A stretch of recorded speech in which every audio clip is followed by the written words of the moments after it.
Well, 4 for 4, and I also hit my 4-person parlay. I got a big smile on my face. I've got some money in my pocket, and I'm 4 for 4, 29 out of 40 total. Nearly batting 75% on my picks. Here's what I'm picking for day 7.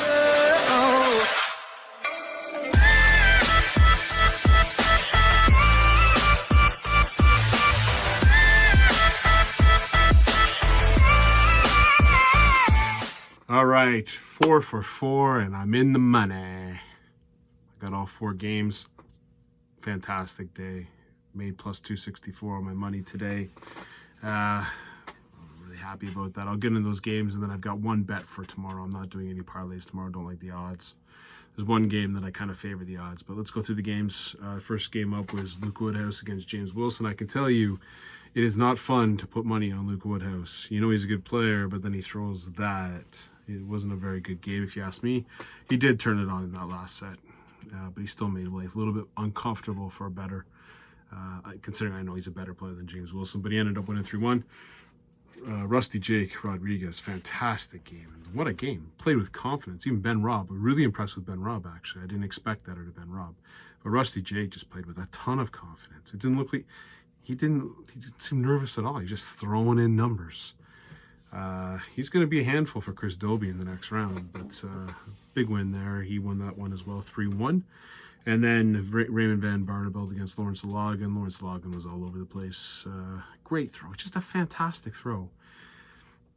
I don't know. They said he was 43. I'm like, shit, he's only a year younger than me. He looks like he's 10. He's got way more energy than I got. I wish I had his energy. But I think it's a little bit too much energy when he's on the stage. Raymond Van Barneveld just calm, cool, collected, and 96 average. That's pretty good. Good start for him. He's got a great game up against Rob Cross on Thursday. I want to take a look at the odds on that one, but Raymond Van Barneveld over the line 3-0. And then James Wade, 83 average. Beats a guy who had an 88 average, Mike Ivanhoven. I was really going to cash out because I just thought, if someone's going to cost me the money, Wade would be the one. And then you have the interview afterward. Like, honestly, please, I don't get it. I don't if you're James Wade's management team, I have no idea why you put him in an interview. Why do you send him to the is he mandatory interview room? I saw Luke Woodhouse didn't give an interview. Why is James Wade giving an interview? Honestly, it's ridiculous. Does his management staff not know that? I've heard he's got mental health issues, and if that's the case, then that's the case. He talks about how Christmas is enjoyable by arguing with your family and making other people uncomfortable. That's a fantastic Christmas for the Wades. Is he must be trying to tell a joke or something? He's not funny. He in an interview, he comes off as a piece of crap.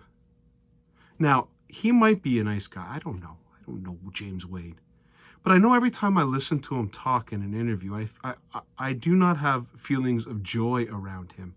I think he's a nitwit who doesn't get it. I think he's actually stupid. Oh, I'm going to talk about Christmas dinner at my house, arguing with my family over Monopoly. Ha ha ha ha ha. Oh, and I'll tell with the driest voice ever. Oh, I think that's not good, and I just think, and I suck, and honestly, I don't, do you have to really give an interview? Why don't you just leave? I disagree. I think the fans shouldn't be there. Well, of course you don't think fans are there, because fans hate you. The only reason you're ever going to get in the Premier League is because you're going to be in the top 4. In the back room, there's no way Barry Hearn and management staff and Matthew Porter dream of James Wade in a tournament.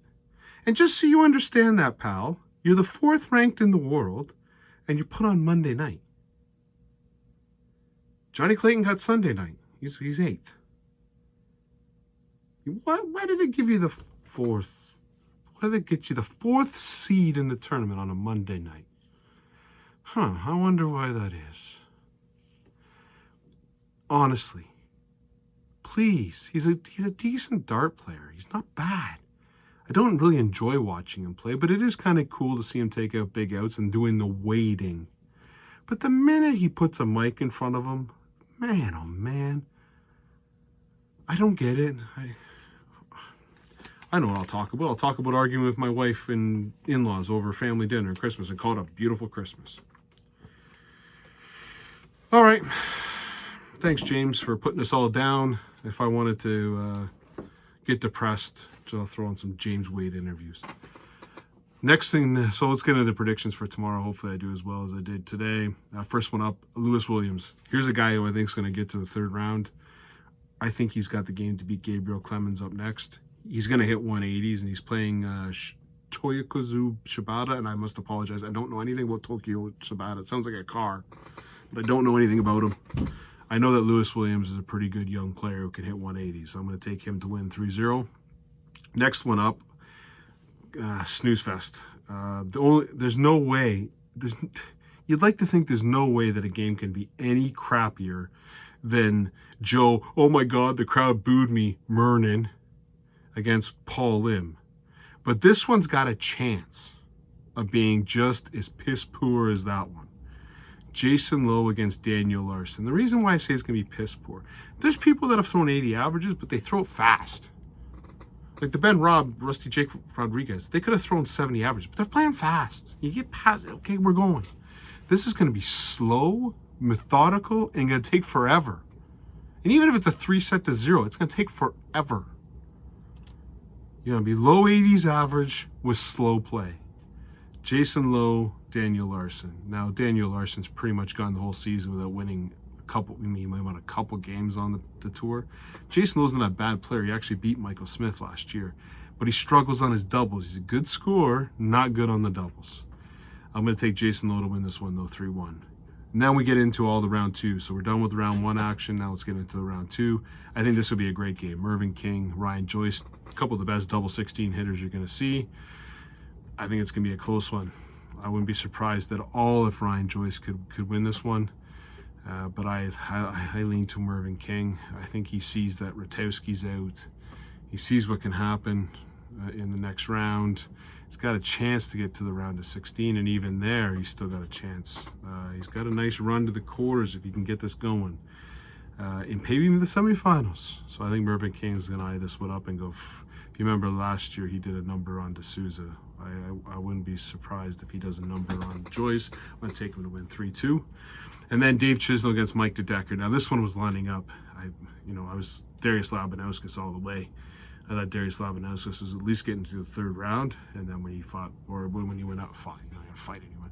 But then he would have gone up against Luke Humphries. I think that's the way I had it planned, and Luke Humphries would have beat him. I think Dave Chisnell wipes the floor with Mike DeDecker. I'm going to take this one 3-0. And then he gets into the evening session or the afternoon session in Canada. Vincent van der Voort, Adam Hunt. I wasn't impressed with the way Adam Hunt played. I like Vincent van der Voort. He's played really well. Played well in the Players' Championship finals. Just consistent. His consistency is more consistent than Adam Hunt. I like him to win 3-1. Michael Smith against Ron Muhlenkamp. Again, Michael Smith goes on stage. Every single time he goes on stage, you go, how's this guy going to lose? And then he loses. He's lost in this second round in the last 2 World Championships in his first game. I think it was Luke Woodhouse and Jason Lowe were the last 2 that beat him. And then before that, he made the final. What are you going to get from Michael Smith? Who friggin' knows? I have no idea what you're going to get out of Michael Smith. I know you're going to get a Ron Muhlenkamp. He's going to bang in some 180s. He's going to be about low 90, high 80 average. I think Smith's got to show up. He's got to show up in this one. He's got a great draw at least to get to the round of 16. He's going to either play Glenn Durant or William O'Connor. He's got to like his odds there. Ron Muhlenkamp. He's got to beat Ron Muhlenkamp. I'll take Michael Smith to win this one 3-1, although I'm going to give 1 set to Ron Muhlenkamp because Smith will be all over the doubles and missing them. And then here's the one that I'm going to take, and the odds plus 275. I think there's an upset to be had here. Florian Hempel to beat Dimitri Vandenberg 3-2. Dimitri Vandenberg is a solid player, but he's been getting beat and getting beat early in tournaments. Sometimes being beat with 100 average, but he's still getting beat. And then you throw in the fact that he's got a young one at home, newborn. Is he concentrating? I don't know. Florian Hempel came out and just played very well against Martin Schindler. I was very impressed. I like his game. It's steady. It's solid. And then I look at the odds. I think these two are close. And then I say plus 275. I go, there ain't no plus 275 here. They're pretty close. Now watch Dimitri Vandenberg win at 3-0. But do I think Dimitri Vandenberg is the favorite? Should be the favorite, absolutely. He should be the favorite. I'm taking it because I like the odds. I wouldn't be shocked if Dimitri Vandenberg wins this one, but I'm going to take Florian Hempel to win this one 3-2.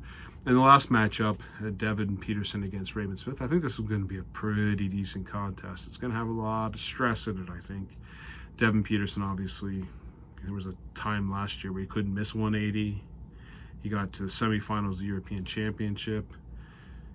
You know, he was playing really well, getting to finals on the tour, and then all of a sudden he got the wrist injury, and certainly this year's been an absolute disaster. There's no way around it. It's been an absolute disaster. Raymond Smith played really, really well in that first round match against Jamie Hughes. Can he keep it up? I think it's going to be a tight game. Again, I looked at those odds and went, they're not that good. You know, I think Devin Peterson's the underdog. Kind of want to lean to him, but it's not that good of odds where I want to do it. So I'm going to still take Devin Peterson to win this one 3-2, and I'm going to predict this one goes to extra legs, but hopefully I'm going to take Devin Peterson to win this one 3-2. Okay, so hope everyone, I went 4 for 4. I can't have a better day than that, and I won a lot of money. I want to keep that going, so the only bet I have tomorrow is a long shot, Florian Hempel, plus 275, but hopefully I go 8 for 8 tomorrow. Keep the perfect going. Cheers, everyone. Talk to you tomorrow.